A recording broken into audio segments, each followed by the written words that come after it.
Barcelona লাগবে, Atletico Madrid ছাড়বে না। এই গরমাগর্মিতেই চলছে এবারে transfer market. Julian Alvarez to Barcelona, এই ডিলটা এবারে ট্রান্সফার মার্কেটের সবচেয়ে আলোচিত ডিলগুলোর একটি হতে যাচ্ছে। তবে এখন প্রশ্ন উঠতে পারে এই ডিলটা হবে কিনা।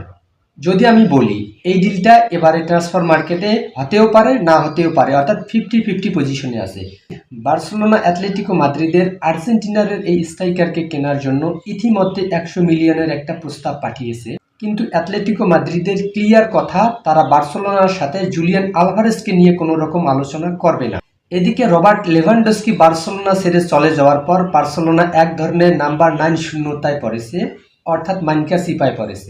অপরদিকে চ্যাম্পিয়ন লিগের সাফল্যের জন্য হান্সি ফ্লিক বার্সেলোনাকে পরিষ্কার জানিয়েছে তাদের একজন নাম্বার 9 প্রয়োজন। বর্তমান মার্কেটে জুলিয়ান আলভারেজের থেকে ভালো কোনো নাম্বার 9 অ্যাভেলেবেল নেই। বার্সেলোনার লাগবে জুলিয়ান আলভারেজকে, অ্যাটলেটিকো মাদ্রিদ জুলিয়ান আলভারেজকে ছাড়বে না।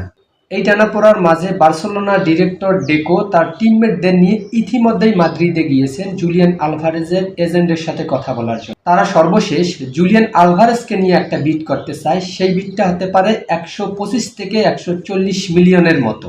এই বিড যদি মাদ্রিদের পছন্দ হয় তাহলে হয়তোবা জুলিয়ান আলভারেজকে বার্সেলোনায় দেখা যায়, না হলে এর বিকল্প বার্সেলোনাকে অবশ্যই খুঁজে বের করতে হবে।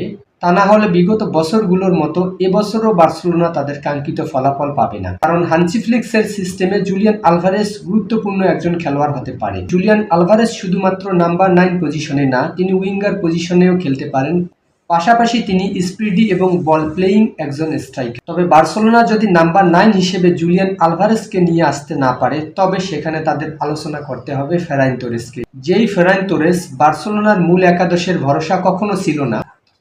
সেই ফেরান তোরেস বিশ্বকাপের পর বার্সেলোনার সাথে এমন বিহেভিয়ার করতেছে যেন ফেরান তোরেসই বার্সেলোনার মূল স্ট্রাইকার।